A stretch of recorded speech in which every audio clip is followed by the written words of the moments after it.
একেবারে মিত্র বদল করে ফেললেন, মমতা বন্দ্যোপাধ্যায়কে ছেড়ে ফেললেন এবং মমতা বন্দ্যোপাধ্যায় মিত্রহীন হলেন।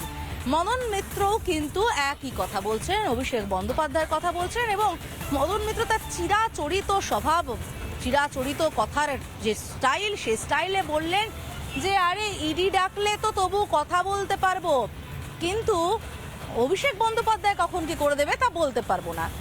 ঋতব্রতর ঘরে ঢুকেই যে কথা বললেন মদন মিত্র প্রথমে, তা হচ্ছে ঝড় আসছে, ও লাভলি। একবার শুনুন ঋতব্রতর ঘরে ঢোকার পর কি বললেন মদন মিত্র। লাভলি, বাহ, হাতটা তুলে একদম লাভলি লাভলি লাভলি লাভলি, ও লাভলি লাভলি। আগামীর ইঙ্গিত, হ্যাঁ বদলের ইঙ্গিত, ঝড়ের ইঙ্গিত। হ্যাঁ ঝড় উঠেছে বাবুল বাতাস, হ্যাঁ। আজকে হলো তাই।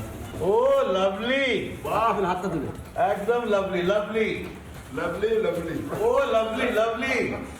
আগামীর ইঙ্গিত, হ্যাঁ বদলের ইঙ্গিত, ঝড়ের ইঙ্গিত। হ্যাঁ ঝড় আপনারা শুনলেন একেবারে ঋতব্রতর হাত ধরে, পাশাপাশি ঋতব্রত শিবিরের বাকিদের হাত ধরে, হাত তুলে সবাই মিলে বলছেন ও লাভলি। মদন মিত্র যে চিরাচরিত স্টাইল, সেই স্টাইলে ও লাভলি শুনতে পাওয়া গেল এবং তার আগেই বললেন এবার ঝড় আসছে, অনেক বদল হবে, ও লাভলি। শুধু এখানেই থামেননি মদন মিত্র, তারপরে তাকে যখন বারবার প্রশ্ন করা হয় যে কেন ছাড়লেন, ইডির ভয়ে ছাড়লেন, আপনাকে ডাকা হয়েছে, আপনার আত্মীয়দের ডাকা হয়েছে, সেই কারণেই কি ছাড়লেন, তিনি বলছেন হ্যাঁ ভয়ে তো ছেড়েইছি, তবে ইডির ভয়ে নয়, ছেড়েছি এবির ভয়ে। ইডি ডাকলে তবু কথা বলা যায়, এবি যে কখন কি করে দেয় বোঝা যায় না। শুনুন একবার আমাদের প্রতিনিধি পিঙ্কিকে ঠিক কি বললেন এক্সক্লুসিভলি মদন মিত্র। একটা প্রশ্ন একদম সরাসরি, 1998 সালের পর থেকে এতগুলো বছর পর মমতা বন্দ্যোপাধ্যায়ের হাত ছাড়লেন, কি এমন হলো যার জন্য ছাড়তে হলো মমতা বন্দ্যোপাধ্যায়? কিছু তো হলোই, কিছু তো হলোই, কিছু তো হলোই। মমতা বন্দ্যোপাধ্যায়ের ঘরে তৃণমূল কংগ্রেসে সব ছিল, কিন্তু খোলা হাওয়া ছিল না, বদ্ধ হাওয়া। সেই বাচ্চারা যেমন চোর পুলিশ খেলে, সবাই চুপচাপ, কেউ জোরে কথা বলবে না। এই অভিষেক দা আসছে, একটা গলা চেপা লাইফ, কোনো আনন্দ নেই, ফুর্তি নেই, সবসময় মিষ্টি ভাষা নেই, এই ওই আই, কর্কট ভাষা। সভ্যতা সম্পন্ন, মানবিকতা সম্পন্ন কোনো মানুষ নিজের সম্মান নিয়ে মমতা পার্টি করতে পারে। মমতা বন্দ্যোপাধ্যায় কি জানিয়েছিলেন এইভাবে দম বন্ধ করে থাকছিলেন? উনি কি বোকা, উনি বোঝেন না? উনি তো নিজেই দম বন্ধ করে যাচ্ছেন, উনি নিজেও দম বন্ধ করে আছেন। 100%। কোনোদিন বলেছেন মদন মিত্রকে আপনার কাছে কোনোদিন না বললেও কি আমরা বুঝতে পারি না? ওনার ছটফটানি, ওনার ব্যস্ততা সবটাই বোঝা যায়। উনি যাই করতে যান কেউ যেন একটা বাধা দেয়। 21শে জুলাইতে মদন মিত্রকে কোথায় দেখা যাবে? কারণ আমরা দেখেছি প্রত্যেক 21 জুলাইতে, দীর্ঘ 21 জুলাইয়ের যে ইতিহাস, সেখানে মদন মিত্রকে মমতা বন্দ্যোপাধ্যায়ের পাশেই দেখা যায়। অন্তত হেমা মালিনীর পাশে তো দেখা যাবে না। এই সেলিব্রিটি কালচারে কি অস্বস্তি হতো? মানে হেমা মালিনী, তারপরে রাখি সাওয়ান্ত, তারপরে তোমার তামান্না ভাটিয়া, এদের পাশে তো দেখা যাবে না। সরাসরি আপনার স্ত্রী, আপনার দুই ছেলেকে ইডি ডেকেছে 22 এবং 23 তারিখে। এতদিন পর, 1998 সাল থেকে এত বছর পর এই সময় এসে শিবির পাল্টালেন, একদম দুরূহ টাইমে এসে। এটা তো রাজনৈতিক মহল খুব ভালো চোখে দেখছে না। আমরা সব রকম কোঅপারেশন করবো, তো যা চাইবে তাই কোঅপারেট করব। আজ না হলে কাল ছাড়তাম, কাল না হলে পরশু ছাড়তাম, কোনো অসুবিধা নেই। যদি আমরা অন্যায় করে থাকি আমাদের ফাঁসি দেবে, প্রমাণ দিন। ঋতব্রত বন্দ্যোপাধ্যায়ের শিবিরে তাহলে নেতা হিসেবে ঋতব্রত বন্দ্যোপাধ্যায়কে নেমে গেলেন। আমি নয়, ভারতবর্ষের সংবিধান প্রণেতা, পল সায়েন্স রচিতা তার। একদম শেষ প্রশ্ন, রাজ্যের মুখ্যমন্ত্রীর জন্য কি বার্তা রয়েছে? রাজ্যের মুখ্যমন্ত্রী কেমন কাজ করছে মুখ্যমন্ত্রীর জন্য? যদি দরকার পড়ে, যদি প্রশাসনিক বৈঠকে আপনাকে ডাকে, যাবেন তো?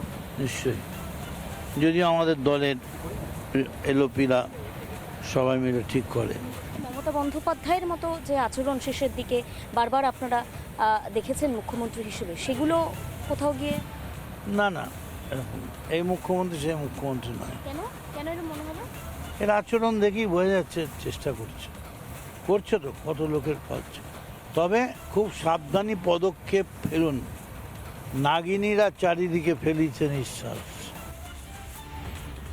বর্তমান মদন মিত্রর মুখে কিন্তু বর্তমান মুখ্যমন্ত্রী প্রশংসাই শোনা গেল। বর্তমান মদন মিত্র কেন বললাম, কারণ এই মদন মিত্র একটা দীর্ঘ সময় কিন্তু তৃণমূলের সঙ্গী ছিল, মমতা বন্দ্যোপাধ্যায়ের সঙ্গী ছিল। যদি মদন মিত্র বক্তব্য তিনি তৃণমূলেই আছেন, অফিসিয়াল তৃণমূলে আছেন, কিন্তু মমতাকে মিত্রহীন করে দিয়ে ঋতব্রত তৃণমূলে আছেন। সুতরাং এই মদন মিত্র অন্য মদন মিত্র, যিনি একেবারে এই এখনকার মুখ্যমন্ত্রী অর্থাৎ শুভেন্দু অধিকারী প্রশংসা করছেন, যিনি বলছেন যে সরকারি কাজে সাহায্য করবেন ঋতব্রত বন্দ্যোপাধ্যায় মদন মিত্রর এই শিবির বদল নিয়ে কি বলছেন, শুনুন একবার। ওই টিম এই টিমের বিষয় নয়। আমরা বারবার যেটা বলেছি যে আমাদের লড়াইটাই হচ্ছে ইন্ডিভিজুয়াল কাল্টের বিরুদ্ধে। আমাদের এখানে আপনারা শুরুর দিন থেকে জানেন, আমরা বারবার বলেছি গোটা লড়াইটাই আধিপত্যবাদ, সেই আধিপত্যবাদ কায়েম করবার চেষ্টা, তার বিরুদ্ধে একটা কালেকটিভের লড়াই। আমরা একটা কালেকটিভ, সেটাই আমাদের পরিচয়। এবং মদন মিত্রের মতো বর্ষিয়ান রাজনীতিবিদ, দীর্ঘদিনের এমএলএ, এবং ওই যে মদনদা বলছিলেন, মদনদা এখান থেকে যে বললেন না, হেঁটে যদি যান নিউ মার্কেট পর্যন্ত কেউ ডিম ছুড়বে না। আমি গত 3 দিন ধরে এখান থেকে পেছন দিয়ে হেঁটে হাইকোর্টে যাচ্ছি, দোতলায় উঠছি, নেমে আসছি, কোথাও কোনো ডিম ছোড়ার ব্যাপার নেই। এই কালেকটিভের যারা হেঁটে যাবেন, কোথাও ডিম ছোড়ার ব্যাপার নেই। মদন মিত্রর মতো বর্ষিয়ান রাজনীতিবিদ, তিনি আমাদের এই কালেকটিভে যুক্ত হওয়ায় আমাদের কালেকটিভ আরো শক্তিশালী হল। বিজেপির প্রধান মুখপাত্র দেবজিৎ সরকার, তিনি কি বলছেন মদন মিত্রর এই শিবির বদল নিয়ে, শুনুন একবার। বেশি লোক রাখতে পারবে না, 25টা লোক ভালো করে হবে তো। ওনাদের ঈশ্বর যা করেন মঙ্গলের জন্য। ওরা এখন ওই টেলিস্কোপ আছে বিড়লা তারামণ্ডলে, ওখান থেকে ওরা দেখার চেষ্টা করুক ওদের পার্টির ভবিষ্যৎ কী। যে পার্টি শুধুমাত্র 75-25-এর ডক্ট্রিনেশনে চলে, যে পার্টি লুটো বাঁটো কাটোতে চলে, যে পার্টির নিয়মই নীতিই ছিল দুর্নীতি, সেই পার্টি চলে যায়। এটাই রাষ্ট্রবিজ্ঞানের নিয়ম। একটা সময় কংগ্রেস ভেঙে 3টে কংগ্রেস দেখা গিয়েছিল, প্রিয় কংগ্রেস, সোমেন কংগ্রেস, মমতা কংগ্রেস। যে কংগ্রেস ভেঙে তৃণমূলের জন্ম, সেই তৃণমূল এখন ভেঙে টুকরো টুকরো হয়ে গিয়েছে। কি বলছে কংগ্রেস, শুনুন। কোথাও নেই, কালীঘাটে ফালীঘাটে নেই, ও যাবে ওই গোঘাটে। এখন কথা হচ্ছে যে লক্ষ্য করে দেখবেন, বাহাদুরি দেখিয়েছিল, বিপ্লবী সাজার চেষ্টা করেছিল, মমতার সঙ্গে থাকবো বলে বড় বড় বাতেলা করেছে, তারপরে পুলিশকে 2বার রেড করেছে, গল্প শেষ। তো এখন পুলিশের সবথেকে বড় সেবাশ্রয়, একটা সেবাশ্রয় তো দেখছেন, মানুষের চিকিৎসার নামে কোটি কোটি টাকা লুট করেছে, মানুষকে শেষ করে দিয়েছে, বোকাবাবুর সেবাশ্রয়। এখন আরেকটা সেবাশ্রয় হয়েছে, সেই সেবাশ্রয়ে নাম পাল্টে বলুন পুলিশি সেবাশ্রয়। অর্থাৎ পুলিশের হুক করলে, কোথাও পুলিশি তদন্ত হলে, চুরি বাটপাড়ি করে যদি পুলিশ ধরে, এমন কোনো সম্ভাবনা থাকলে সোজাসুজি চলে যাও এই নতুন যে কি একটা দল হয়েছে, সেই দলের কাছে যারা সেবা দেবে, পুলিশের কাছ থেকে বাঁচার সব ব্যবস্থা করে দেবেন। কারণ পুলিশের কাছ থেকে রক্ষা কবচ পাওয়ার জন্য এই যে দলটা হয়েছে, বিদ্রোহী নাকি বলছে তাদেরকে বিদ্রোহী তৃণমূল, আমি বলি এরা সব বাঘই নয়, এরা সব দাগি তৃণমূল। ও লাভলি, মদনদাও মিত্র ত্যাগ করলেন, মমতা ব্যানার্জিকে ত্যাগ করে ঋতব্রতর বিজেমূলে জয়েন করলেন। কালকে ইডির সমন পেয়েছে মদনদার ছেলে, মদনদার বউ আজকে গঙ্গা জলে চান করে বিজেপির বকলমে এনডিএ বিজেমূলে জয়েন করলেন। ইডেন গার্ডেন্স মেট্রো স্টেশনের নাম বদলে মোহনবাগানের নামে রাখা হোক, এই প্রস্তাব দিয়ে সবুজ মেরুন শিবিরের পক্ষ থেকে চিঠি গেল পরিবহন মন্ত্রী অর্জুন সিংয়ের কাছে। নানা ধরনের কন্টেন্ট দেখার জন্য লাইক করুন, শেয়ার করুন আমাদের ফেসবুক পেজ, সাবস্ক্রাইব করুন আমাদের ইউটিউব চ্যানেল। পাশাপাশি অন্যান্য ব্রেকিং নিউজের জন্য অবশ্যই চোখ রাখুন রিপাবলিক বাংলায়।